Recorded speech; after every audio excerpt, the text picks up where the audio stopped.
This week on NPS Now, a rock climbing opportunity for Crossroads adapted PE students, along with Larimore Elementary's film on Down syndrome awareness, plus our third segment featuring Dr. Barbara Laws to round out the month-long recognition of Art and Music Month. Stay tuned for this and much more coming up next on NPS Now.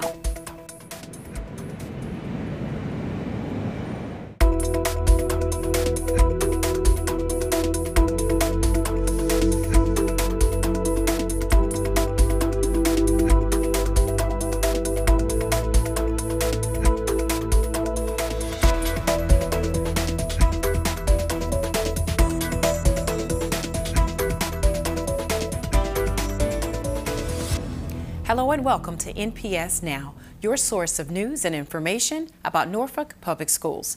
I'm your host, Karen Tanner. Children with multiple disabilities from Crossroads had the opportunity to climb a 35-foot rock wall at ODU's Student Recreation Center. The modified climbing activity paired the students with ODU's adaptive PE teachers in training to help the children with their motor skills, trust, and problem solving. It's an unknown territory for a lot of kids from Old Dominion. They have not worked with kids with special needs before. So they get a chance for 10 weeks to actually learn and grow to become physical education teachers and to take these practices back to them when they actually become teachers. The smiles were just amazing, just seeing the kids leaving today, as well as the Old Dominion teachers. Everybody was just on cloud nine today because you saw the smiles on those kids' faces as they walked around, as they were talking about it in the gym once the first group was done. They were in there, that's all they were talking about. And hopefully they go back to their classes and they go back to their parents and they really talk about what a positive experience this was for them today. Thanks to the generosity of Brad McDonald, CEO and owner of Sandler Training in Norfolk, Monroe Elementary was able to have a luau for all students in grades 1 through 5 who met the benchmark of 70% or higher on second quarter district benchmark achievements, or DBAs. Celebrating with the students were special guests City Attorney Derek Mungo and School Board member Reverend Haywood. Norfolk Education Foundation's Executive Director Carlos Clanton was recently honored with the 2013 Humanitarian Award from the Tidewater chapter of the Virginia Center for Inclusive Communities. Clanton was recognized for exemplary leadership and community involvement. U.S. Senator Mark Warner sent a congratulatory letter in support of this prestigious award. Larimore Elementary is helping their students come away with a better understanding and appreciation of their peers with Down syndrome. Debbie Horniak has the story. Melissa Zaletsky, grandmother of 9-year-old student Gus Zaletsky, came up with the idea of showing the video, Just Like You, Down syndrome, to help answer questions students have about their classmates with Down syndrome. When Gus was born, his grandfather and I were committed to doing anything we could to make his life and the life of kids like him a little better. So when the DVD came out, I just said, you know, this needs to go out into the schools. That's what it was made for. So it just was on a mission to see where we could get started, and I wanted it to be here at his school. Throughout this whole day, we were very excited that Ms. Zaletsky, the grandparent who worked on this for us, she just wanted to create awareness and acceptance and that people first language and letting students know that we are all just the same. You know, we all smile the same, we all laugh the same, we all feel the same, whether it's something happy or something sad. We just want the students to connect and be aware that we're all just alike, just like you, which is the message from the video. God is great, God is good, with that came all with food, amen. If you'd like to find out more about the video, Just Like You, Down syndrome, and how you can show it in your school, go to www.justlikeyoudownsyndrome.org. Strutting center stage with the hottest fashions is how 30 Booker T. Washington and Lake Taylor High School students showcase the latest styles and marketing skills at the gallery at Military Circle Mall's Spring Fashion Show.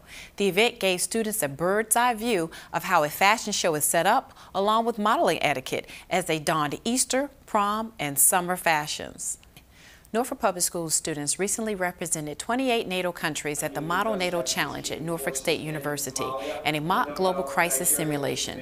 This event gave students the opportunity to learn how NATO works, as well as work with representatives from other countries. Devon Boyd, a senior from Granby who represented the United States, says his preparation for this simulation gave him a different viewpoint on things. I've learned a whole lot. There are some things that shocked me when I did some research, but for the most part, I am really excited about how this is going to go. Again, like I said, Commander DeVeber has really helped me a whole lot in learning more and more about the United States on a diplomatic scale. We see a whole lot about the US of A and CNN, MSNBC, Fox News on a more internal basis, but despite what may be internally going on in this nation, we're doing some great things diplomatically. We're being a global leader. Anytime that local students get to interact with people from Europe, or for that matter for any nation, you broaden your culture, you broaden your horizons, you learn a little bit about their language, their customs, and you realize that you're not so different from them. Health Occupation Students of America, or HOSA, is an organization for students at the high school and post-secondary levels who wish to pursue a career in healthcare. At the HOSA State Leadership Conference, our students won 46 state-level awards, as well as first place for the largest membership in Virginia and the chapter newsletter competition. For more information about HOSA, contact Crystal Stokes, lead advisor, at 757-892-3300. or email cstokes@npsk12.com.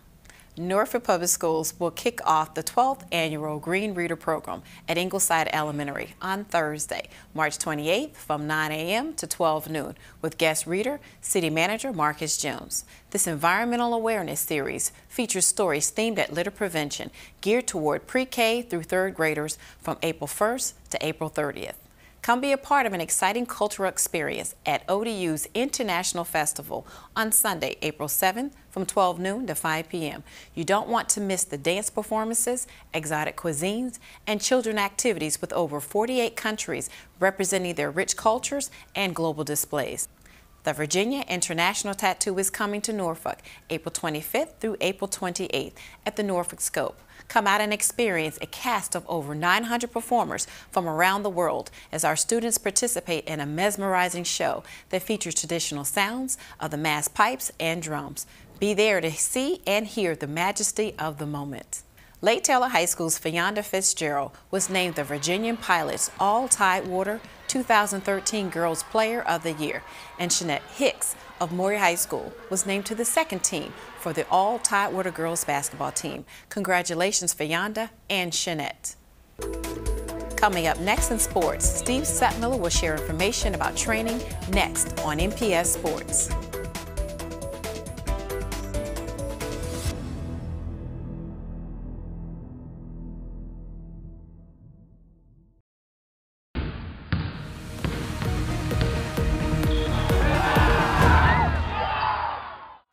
Welcome back to NPS Now. I'm Steve Settmiller, Senior Coordinator of Athletics. Today we're going to discuss the Norfolk Public Schools Athletic Training Program and Sports Medicine Program. Today we have two special guests, Peter Gonzalez from Eastern Virginia Medical School and Lacey Collins from Maury High School, who's the lead athletic trainer and is a full-time employee with Atlantic Orthopedic Specialists. Welcome. Dr. Gonzalez, we're going to start with you first. Tell us a little bit about you and your background. Well, I work over at Eastern Virginia Medical School. I'm an associate professor in the Department of Physical Medicine and Rehabilitation. I trained at Robert Wood Johnson Medical School in New Jersey and then at University of Colorado, where I was a full-time physician for 3 years prior to coming over to Norfolk and Eastern Virginia Medical School. Okay. I'm board certified in physical medicine rehabilitation and sports medicine. All right. Exactly what do you do for the Norfolk Public Schools? How are you involved with their athletic programs? I'm involved with the concussion committee with Norfolk Public Schools, as well as the head sideline physician. I also interface with the athletic trainers on a regular basis, overseeing kind of the medical care or answering any questions from the medical care of the student athletes. Okay, and Lacey, he says he interacts with the athletic trainers. Tell us a little bit about athletic training and how you interact with physicians. Absolutely. We work fairly closely with Dr. Gonzalez on just the monitoring of medical conditions for our athletes.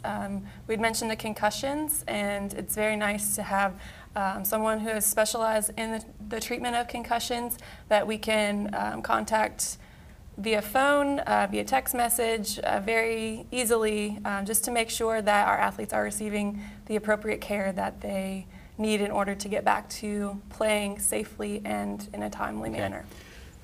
We see many injuries in athletics, and one that grabs the media attention, and you've said it already, are concussions. Tell us a little bit about the concussion program that the Norfolk Public Schools has for their athletes. Would you like me to start with that, Steve? Yeah. So at Norfolk Public Schools, it really starts before the season. So the concussion program starts with the educational piece for the student athlete as well as their caregiver, guardian, or parents, and then progresses through the school year. The important parts of the program could be the testing we do, a baseline prior to the season, as well as how to manage suspected concussion if it occurs during the season. Okay. And then with all concussions, the first line, once a concussion occurs, is the athletic trainer. Lacey, tell us a little bit about the initial care that the athletic trainer provides the student athlete when they do have a concussion. Sure. Usually we are on site and available. You know, once the injury occurs, we're usually there to see what happens, and that's usually the biggest piece of determining the type of care that we need to provide. We can ask the questions, we take a history of the injury if they've had any previous concussions, and put everything together along with a physical exam, which asks about their symptoms. It tests their balance, it tests their cognitive function, their coordination, and we can put all of those things together to determine the next step of treatment, whether it needs to be a referral to the emergency room or to see a physician, contacting their parents to let them know about the injury and explaining to them what the road would be for recovery from their injury. Okay. Dr. Gonzalez, when you get with the athletic trainers, they send you a baseline test, and they also send you the follow-up test. Tell us a little bit about the impact test that everybody takes, and just for our viewers to understand a little bit. Yeah, so in Norfolk Public Schools, they do take a neurocognitive test, which is computer-based, and it's called the impact test. The idea here is to test the different realms of cognitive function, from memory to reaction times during this test, and we compare that to a baseline assessment. So after the injury, we want their neurocognitive status to at least resemble their baseline testing as part of the return to play, but is not the only piece. Okay, Lacey, it's National Athletic Training Month, and it's a month where we get to promote athletic training. Tell us a little bit about what an athletic trainer is at the school, what kind of education they go through. Absolutely. All athletic trainers must go through an accredited athletic training education program. Those exist at the undergraduate and the graduate level. In the undergraduate level, it's usually a 2 to 3 year program with the prerequisites coming in their first year of education. In grad school, it's usually about a 2-year program. During those courses, they have to undergo or learn about everything from emergency management, modality usage, rehabilitation, injury evaluation, general medical conditions, just kind of a little bit of everything that's medically related to sport. Okay. Care and prevention is a big aspect in that. Just on a typical day, maybe throughout the season, what's the main, what injury do you see most often? Musculoskeletal injuries are by far the biggest thing that we see as athletic trainers. I would say that it depends on the sport, really. We are in our spring sports right now, and with track runners, it's very common to have shin splints and hamstring strains. I know that ACLs injuries are another injury that do receive a lot of media attention, especially after the injury to Adrian Peterson last year during the NFL season. Okay. So we have seen a few of those this year as well. Dr. Gonzalez, I'll get back to you with the interaction of the athletic trainers. You provide team physicians for each of the high schools. Talk a little bit about how that's done and just how they interact with the athletic trainers. Yes, so we have a team physician at each of the Norfolk Public Schools. I oversee them, and they interact with the athletic trainers at the time of the games. If there's any other issues, then I often am involved as well. They function kind of as a team with the athletic trainer on the sidelines and evaluating injuries and figuring out dispositions at the time of an injury. Okay. These are two great partnerships that we have. Atlantic Orthopedic Specialist providing that athletic trainer for Maury High School, and then Eastern Virginia Medical School is a great partner.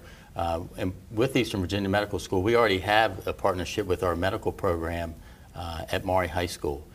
So we want to thank both of you for participating with our athletic programs. You are very valuable, and we look forward to a continued relationship with this. All right. Thank you very much. More NPS Now after this.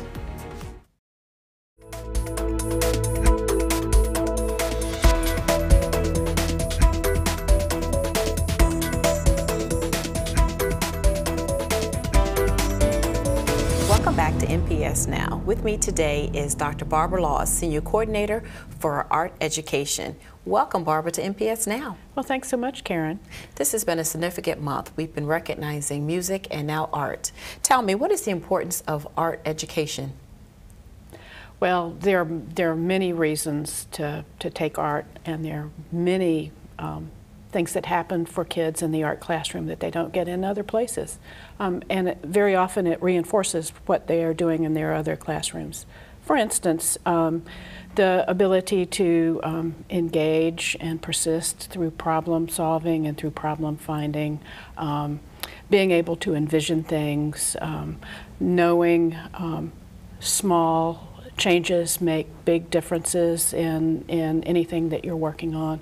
Being able to see and understand and interpret what you're seeing. The world is getting much more visual, and as that happens, children have to be able to have visual literacy and discriminate among what they see and interpret what they see. And so it's a really critical portion of all of our K-12 education. So at what grade level do we start introducing our students to art? Oh, well, we start in pre-K, but in terms of the art regular curriculum, because they have activities, which in developmentally appropriate activities, which relate to what they're doing, what they're learning and growing, and the visual aspects of teaching and learning. But K-12, we have a curriculum, scoped and sequenced curriculum with K-12 goals, and we really focus in on the elementary in terms of teaching through the big idea, having kids understand how arts connect to them personally and engage with individual problem solving.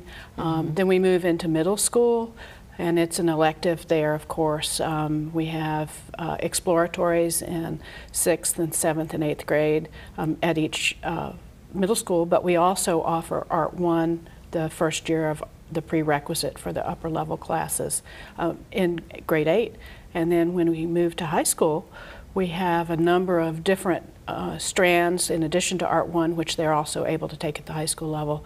They can they can take drawing and painting, they can take sculpture and ceramics, fine crafts, and we have a full range of photography. I've heard the research say that when you're a creative person or you're into art or music, it helps you out academically. It does, and we have a focus here on student engagement and ensuring that our students stay in school and graduate. And one of the things that they found in research is that the students who are engaged in the arts, that's music, as well as art and other types of those kinds of activities, tend to stay in school longer and persist and graduate. So what have you seen over the years in your experience with art, some of the outstanding things that the students have done? Is there one thing in particular, one particular student that you've seen that's like, oh, this person really has it? Well, I think rather than one person, because I've seen a number of really talented students come through, but learning art is a matter of the gifted and talented students are there, and it's important for us to address them and to make sure that their needs are met. And the arts do that in really wonderful ways. But I think one of the messages is that the arts are not something that just happen to you. In the same way that math or learning to write takes teaching and learning and practice. And so that I've seen lots of students come through who come in feeling very uncomfortable about doing art. In fact, it's a funny thing if you say to many adults, would you like to draw or paint? They'll say, oh no, I can't draw a straight line. Well, part of that has to do with the educational process, and we're involved in that educational process. So watching students who come in with the raw material and then watching them in the teaching and learning process with we have a wonderful staff of 63 art teachers. Wow. Who work to plan to help kids grow and learn and engage personally with what they're doing, because that's what it's all about. It's bringing those personal feelings and being able to express their own ideas. And as a parent, I like the idea of exposing them to it, giving them an opportunity, because you may be tapping into an unknown talent that your student may have. I know my son has never been an art person, but when he took art in high school, I started seeing some great work come from him, and I'm like, wow, this is a real untapped resource with you. Well, and you talked about your son having an interest in engineering, and other subject areas are dependent upon being able to visualize and understand, envision something in the future or predict the outcome. And with the arts, you're always aiming for something new. You're engaged in working with that material so that things come out the other end with your own stamp on it. And that type of thinking transfers, if you use that type of thinking in a number of different venues, whether you're writing or solving a problem in math, that kind of thinking process transfers and is more readily available for the student. But if he's in engineering, for instance, or some other kind of field, he's going to need to be able to visualize what's going on in order to solve problems in that field. Say we have a pre-K or kindergarten or first through third grader who's taking art, and you notice, wow, they have some little artistic background in them. How do we nurture or prime that type of talent in our students? Well, fortunately, the arts, if you talk about differentiation in a classroom, the arts naturally lend themselves to that. So if you have a student, because we want the products for all of the students to come out reflecting their own voice rather than a cookie cutter product. And so what you do is, and a lot of art teaching is a matter of coaching and giving individual feedback to students. And so one of the things that you would do is provide different kinds of enriching and different kinds of opportunities for that student who obviously is developmentally beyond his or her classmates, so that there are other kinds of things that you know as an art educator they'll be doing next, and just giving them that little instruction or giving them examples or showing them other kinds of artwork or you know, having them research something. So there are multiple paths to that. To grow them artistically. Wonderful. Well, we know we're recognizing this month with art, so what are some of the events that we're commemorating? Well, March is Youth Art Month, and it happens to be the culmination of our year of activities anyway. This is kind of like our SOLs. And I know that Danielle Roby would say the same thing with the Music in the Schools Month for music. But for the art, we have our Youth Art Month elementary exhibit, which we normally have at the Chrysler Museum because they're closed for renovation this year. We very happily are having it at the Norfolk Fitness and Wellness Center. We had a reception earlier this month with over 300 folks who attended, with very excited students who took lots of pictures, and we had cookies and punch just like you do with a regular reception. a kid version of a regular opening reception for an art exhibition. Now, how long will it be on display there? It's through the middle of April. Okay. But we also like to think of Youth Art Month as just 1 month of celebration of something that we have ongoing throughout the year. And we try to make sure that we have a focus ongoing. So we always have exhibits up at Military Circle and the showcase across from the theater. We and I've seen those. In September and in March, we also have exhibits up at the airport. And the exhibit at the airport now will come down at the end of this month. And next week we have the delivery of all of the middle school work, which will go through a juried exhibition process at the Hermitage Museum and Gardens. They very wonderfully support us, are a great community partner. And our exhibit will go up there the end of next week and will be up through the middle of April.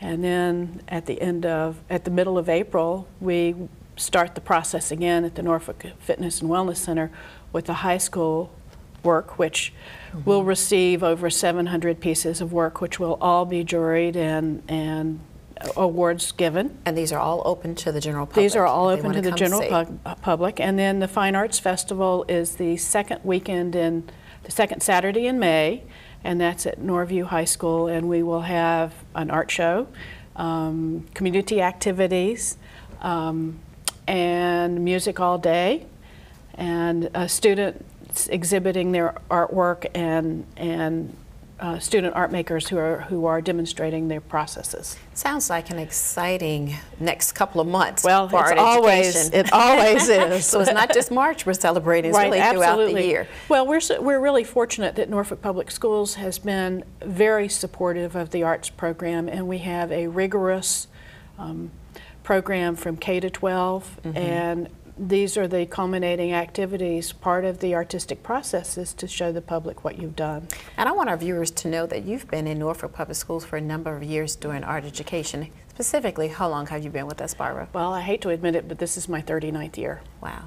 I taught elementary art mostly on a cart for 18 years, and this is my 12th year as the senior coordinator. And you've done a wonderful job, and I'm glad you're able to share this information with parents and the community who are art lovers, and they can go out and check out these different locations for activities, seeing the art from this month. And I want to thank you for joining us today and sharing all the great things that's happening in art education. We want to thank you, our viewers, for tuning in today and watching NPS Now. The show will air weekly on WNPS, Channel 47, or you can watch us online at www.npsk12.com. Again, thank you for watching NPS Now.